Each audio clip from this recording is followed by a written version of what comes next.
पापियों की शरण फातिमा की माँ, सुन ले हमारे हे प्यारे।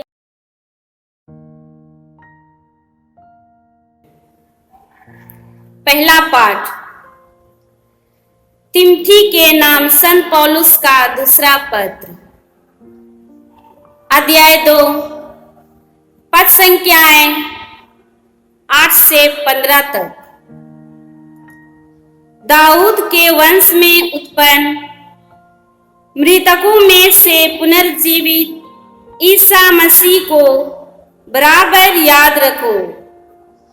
यह मेरे सुसमाचार का विषय है।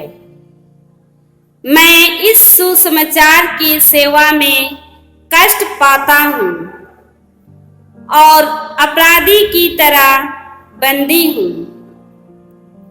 परंतु ईश्वर का वचन बंदी नहीं होता।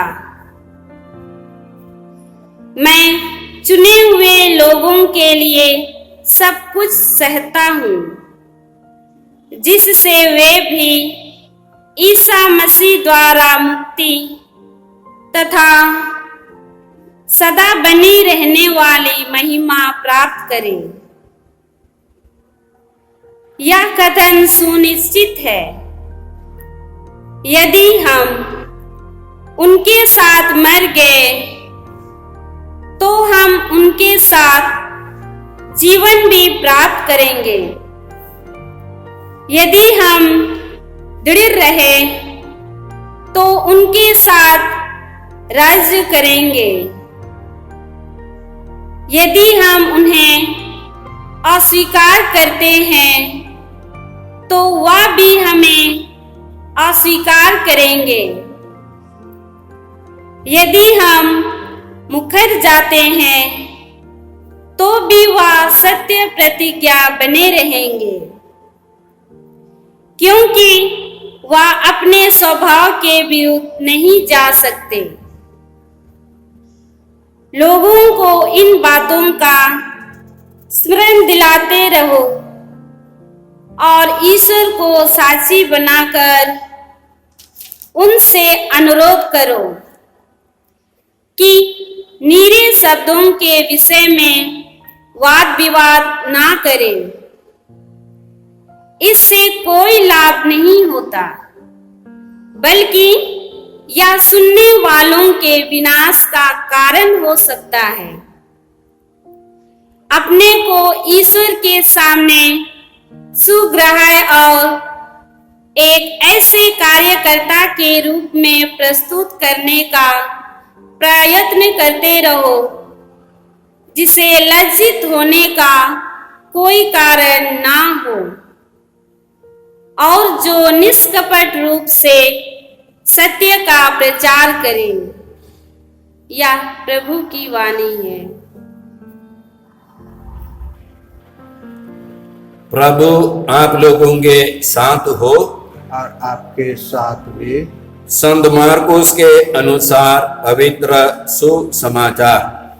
प्रभु की जय। तब एक शास्त्री ईसा के पास आया।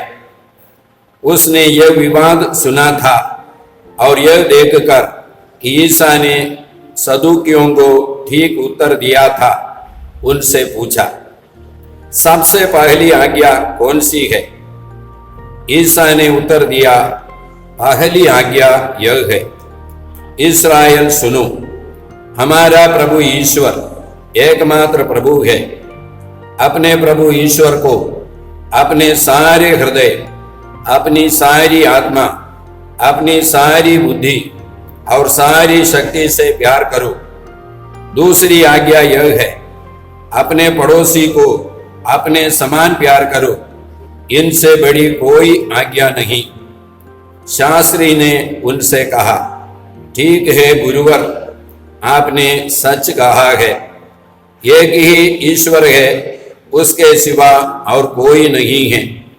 उसे अपने सारे हृदय, अपनी सारी बुद्धि और सारी शक्ति से प्यार करना और अपने पड़ोसी को अपने समान प्यार करना, यह हर प्रकार के होम और बलिदान से बढ़कर है। ईसा ने उसका विवेकपूर्ण उत्तर सुनकर उससे कहा, तुम ईश्वर के राज्य से दूर नहीं हो। इसके बाद किसी को ईसा से और प्रश्न करने का साहस नहीं हुआ। यह प्रभु का सुसमाचार है। क्रिस्त की जय।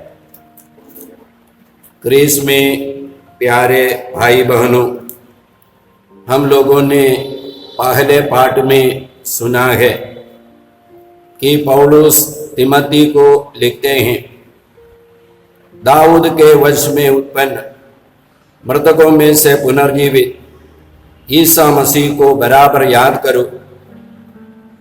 वही मेरे सुसमाचार का विषय है।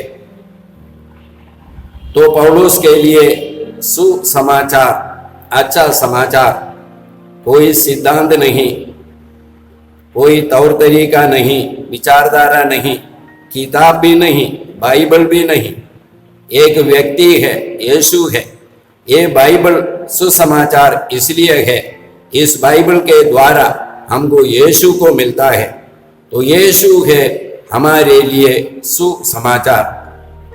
कुरिन्थियों के नाम पत्र में पौलुस यही बात बोलते हैं, 2 अध्याय, भाइयों जब मैं आपके पास आया, मैंने शब्दाडंबर या विद्वता का प्रयोग नहीं किया। मैंने आप लोगों को ईसा मसीह और क्रूस पर उनकी मृत्यु के अलावा और कुछ नहीं कहा। तो यीशु की मृत्यु और यीशु का पुनरुत्थान, यही है पौलुस का सुसमाचार और हमारा सुसमाचार। 15वां अध्याय में भी पौलुस यही बात बोलते हैं, भाइयों मैं उस सुसमाचार का स्मरण दिलाना चाहता हूं जिसका प्रचार मैंने आपके बीच किया, जिसमें आप दृढ़ बने हुए हैं। यदि आप लोग उसे उसी रूप में बनाए रखेंगे तो आपको मुक्ति प्राप्त होगी, नहीं तो आपका विश्वास व्यर्थ है। मैंने मुख्य रूप से आपसे यही शिक्षा सुनाई जो मुझे मिली थी, वह इस प्रकार है, मसीह हमारे पापों के प्रायश्चित के लिए मरे, जैसा कि धर्म ग्रंथ में लिखा है। वह कब्र में रखे गए और तीसरे दिन जी उठे, जैसा कि धर्म ग्रंथ में लिखा है। तो यही है सुसमाचार। मसीह की मृत्यु और मसीह का पुनरुत्थान कोई दुर्घटना नहीं, बल्कि ईश्वर की योजना के अनुसार है, हमारी मुक्ति के लिए। यीशु हम लोगों को अच्छा समाचार 6 रीति से, 6 कार्यों से बनता है। सबसे पहले यीशु हमको पापों से मुक्त करता है, फिर शापों से मुक्त करता है, फिर रोगों से मुक्त करता है, फिर दुखों से मुक्त करता है, मृत्यु से मुक्त करता है और शैतान से मुक्त करता है। हम लोग संत यूहन्ना के पहले पत्र में 2 अध्याय 2 वाक्य में इसी प्रकार पढ़ते हैं, उन्होंने हमारे पापों के लिए प्रायश्चित किया, न केवल हमारे पापों के लिए बल्कि समस्त संसार के पापों के लिए भी। गलातियों के नाम पत्र में 3 अध्याय 13वां वाक्य में, 13 और 14वां वाक्य में हम लोग इसी प्रकार पढ़ते हैं, क्रिस्त हमारे लिए शापित बने, इस प्रकार उन्होंने हमको संहिता के अभिशाप से मुक्त किया, क्योंकि लिखा है, जो काट पर लड़काया जाता है वह शापित है। यह इसलिए हुआ कि ईसा मसीह के द्वारा इब्राहिम का आशीर्वाद हम लोगों को भी प्राप्त हो और हम विश्वास द्वारा वह पवित्र आत्मा प्राप्त करें जिसकी प्रतिज्ञा की गई थी। तो यीशु ने हम लोगों को हर प्रकार के अभिशाप से मुक्त किया। हम लोग यशायाह नबी के ग्रंथ में अध्याय 53 पद संख्या 4 और 5 में इसी प्रकार पढ़ते हैं, वह हमारे ही रोगों को अपने ऊपर लेता था, हमारे दुखों से लदा हुआ था, हम उससे दंडित, ईश्वर का मारा हुआ और तिरस्कृत समझते थे। हमारे पापों के कारण वह छेदित किया गया है, हमारे कुकर्मों के कारण वह कुचल दिया गया है। जो दंड वह भोगता था उसके द्वारा हमें शांति मिली है, उसके घावों द्वारा हम भले चंगे हो गए हैं। यीशु हमें पापों से, रोगों से, दुखों से, मृत्यु से हमको मुक्ति देते हैं। हमारे पापों को क्षमा में, हमारे रोगों को चंगाई में, हमारे दुखों को आशीष में, हमारी मृत्यु को अनंत जीवन में यीशु ने बदल दिया है। इसलिए यीशु हमारे लिए अच्छा सुसमाचार है, अच्छा समाचार है। हम लोग इब्रानियों के नाम पत्र में इसी प्रकार पढ़ते हैं, 2 अध्याय 14 और 15वां वाक्य। क्रिस्त हमारे समान एक मनुष्य बना, जिससे वह अपनी मृत्यु द्वारा मृत्यु पर अधिकार रखने वाले शैतान को परास्त करे और दासता में जीवन बिताने वाले लोगों को मृत्यु के भय से मुक्त कर दे। यीशु हमारे लिए अच्छा समाचार है, सुसमाचार है। इस यीशु को हम लोग अपनाएंगे। हम लोग संत योहन के सुसमाचार में पहले अध्याय का 12वां और 13वां वाक्य में इसी प्रकार पढ़ते हैं,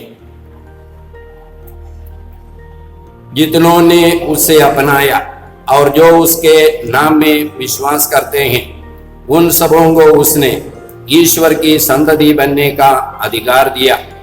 वे ना तो रक्त से, ना शरीर की वासना से और ना मनुष्य की इच्छा से, बल्कि ईश्वर से उत्पन्न हुए हैं। इस यीशु को अपनाने पर मैं ईश्वर का पुत्र और ईश्वर की पुत्री बन जाता हूँ, ईश्वर की संतान बन जाता हूँ। इस यीशु को अपनाने से मुझे पापों से मुक्ति मिलती है, मुझे पवित्र आत्मा मिलता है, मैं ईश्वर के परिवार का व्यक्ति बन जाता हूँ, अनंत जीवन के अधिकारी बन जाता हूँ। भाइयों और बहनों, ये प्रभु हमारे एकमात्र मुक्तिदाता है। पेतरुस ने पेंतकोस्त के बाद यहूदी लोगों के सामने घोषणा की, किसी दूसरे व्यक्ति द्वारा मुक्ति नहीं मिल सकती, क्योंकि समस्त संसार में ईसा नाम के सिवा मनुष्यों को कोई दूसरा नाम नहीं दिया गया है जिसके द्वारा हमें मुक्ति मिल सकती है। ये यीशु हमारे जीवन के एकमात्र मुक्तिदाता है। हमारे लिए सुसमाचार एक व्यक्ति है, यीशु है। इस यीशु को हम लोग अपने जीवन में अपनाएं। इस यीशु को हम लोग अपने परिवार में स्वीकार करें। इस यीशु के साक्षी हम लोग अपने जीवन में बने। दूसरे पाठ में सुसमाचार में हम लोगों ने सुना कि यीशु से पूछा गया, सबसे बड़ी आज्ञा कौन सी है? तो यीशु ने कहा, इस्राएल सुनो, हमारा प्रभु ईश्वर एकमात्र प्रभु है। अपने प्रभु ईश्वर को अपने सारे हृदय, अपनी सारी बुद्धि, सारी शक्ति और आत्मा से प्यार करो। और दूसरी आज्ञा इसी के समान है, अपने पड़ोसी को अपने समान प्यार करो। और जब शास्त्री ने यीशु के इस उत्तर को सुना तो शास्त्री ने कहा, यह सही है प्रभु, हमको एक ही ईश्वर है, उस ईश्वर को सारे हृदय, सारी बुद्धि और सारी आत्मा से प्यार करना और अपने पड़ोसी को अपने समान प्यार करना, यह हर प्रकार के हो और बलिदान से बढ़कर है। हम लोग क्यों बलि चढ़ाते हैं? ताकि हम लोग पवित्र हो जाए। हमारा विश्वास क्या है? यीशु ने हमको पवित्र बनाया है। ईसा इब्रानियों के नाम पत्र में 10वां अध्याय 10वां वाक्य में हम लोग इसी प्रकार पढ़ते हैं, ईसा मसीह के शरीर के एक ही बार बलि चढ़ाए जाने के कारण हम ईश्वर की इच्छा के अनुसार पवित्र किए गए हैं। 14वां वाक्य में हम लोग इसी प्रकार पढ़ते हैं, वह जिन लोगों को पवित्र करते हैं उन्होंने उनको एक ही बलिदान द्वारा सदा के लिए पवित्र बनाया है। तो ये हम लोग सदा के लिए पवित्र बने गए लोग हैं। ईश्वर ने, यीशु ने हमको पवित्र बनाया। ये पवित्रता का जीवन अभी बिताना है। यही है ईश्वर की आज्ञा का पालन करना। जब हम लोग ईश्वर की आज्ञा का पालन करते हैं, हम लोग बलि चढ़ाते हैं। हम लोग क्या चीज की बलि चढ़ाते हैं? ईश्वर की इच्छा पूरे करने पर मैं अपनी इच्छा को बलि चढ़ाता हूँ, अपने अहम को बलि चढ़ाता हूँ। यीशु ने यही कहा, यदि कोई मेरा अनुसरण करना चाहता है वह आत्मत्याग करे और अपना क्रूस उठाकर मेरे पीछे बोले। ये प्रतिदिन का हमारी बलि है। हमको प्रतिदिन अपना आत्मत्याग करना है और अपना क्रूस उठा करके, जब मैं अपने आत्मत्याग करता हूँ, मुझे अपनी इच्छा से मरना है, क्रूस उठा करके यीशु के पीछे जाना है। प्यारे भाई और बहनों, आज हम लोग यीशु से प्रार्थना करें अपने पवित्र आत्मा से कि हम लोगों को भर जाए, ताकि हम लोग ये पवित्र आत्मा की शक्ति से ईश्वर की योजना के अनुसार जीवन बिता सके। पिता और पुत्र और पवित्र आत्मा के नाम पर। क्रिस्त में प्रिय भाई और बहनों, 13 मई 2020 से हम लोग यहाँ से मीसा के दैनिक पाठ और उन पर छोटा सा मनन चिंतन प्रस्तुत करते आ रहे। आप इस चैनल को सब्सक्राइब करें, लाइक करें, शेयर करें, बेल आइकन दबाकर हमें सूचित करें। यहाँ से जो वीडियो प्रस्तुत की जाएगी वो आपको मिलते रहे। प्रभु आपको 100 गुनी आशीष दी। जय यीशु।